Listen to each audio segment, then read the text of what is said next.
some general thoughts about the match, and then we'll open it up to questions from the paper. Yeah, I think it's pretty evident that we were overmatched today. There's a reason why William Smith is the #2 ranked team in the country.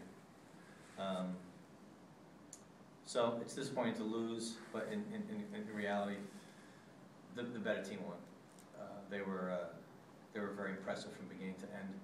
But we knew we had a difficult task today.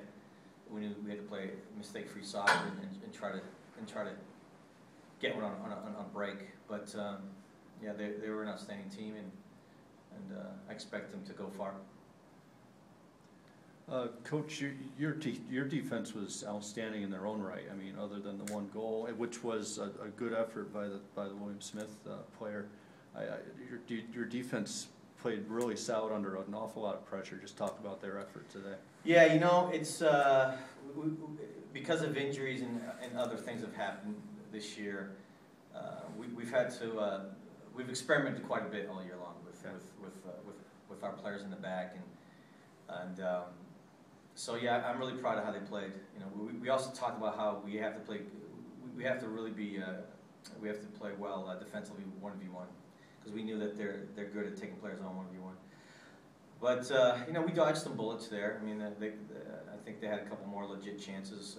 Obviously, they outshot us 27-3, but our backs were under constant pressure, and they came through for us. It wasn't pretty at times, but timely tackles, timely clearances. You know,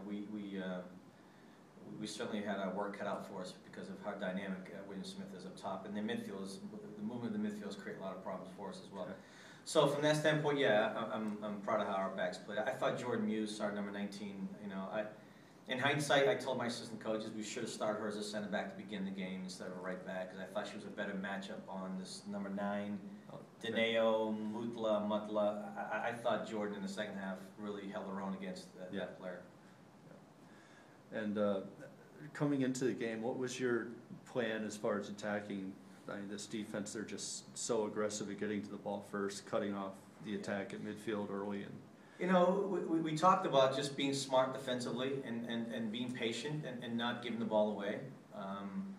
But we had struggles with keeping possession of the ball in that first half, so we spent quite a bit of time defending. But you know, when you've got a player like Dineo Mutla, who's a freshman, who's clearly head and shoulders the best player, probably in Division III. I can't speak for other teams that I haven't seen, but she's a special player. I mean, but we knew that going in. She didn't play yesterday. She didn't dress yesterday, but I had seen her earlier in the year. Okay.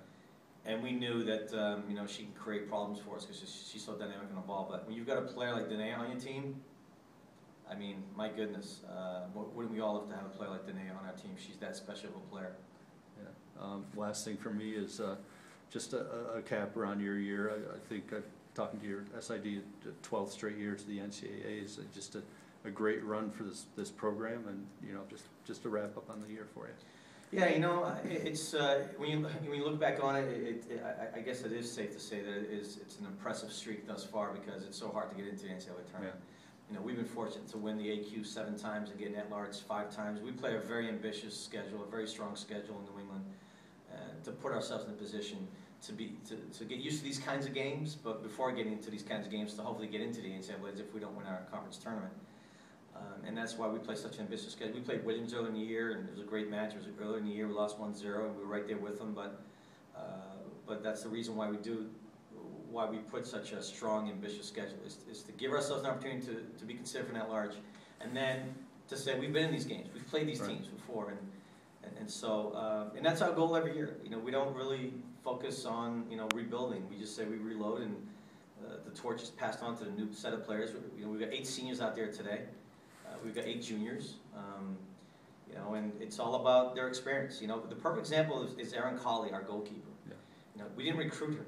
You know, she came to Wheaton, and she's friends with the Caneys, Tara Caney, who's number 11 out there, and Lauren Caney graduated last year. And she came out in the spring season, for our spring season, and played on the field. And one of our goalkeepers went down with an injury, and then we were told she's a goalkeeper. We put her in goal, and she did well, and we offered her a spot on the team. She goes from, you know, walk-on to a senior captain. Oh, wow. And she's a fantastic person, great leader, and she didn't play much this year, but we made a decision heading into the NCAA tournament, we're going to put her in goal. because we went with Lindsay Letty throughout the season, but we have confidence in Erin, and she's just she's a great example of what Wheaton soccer is all about. Yeah.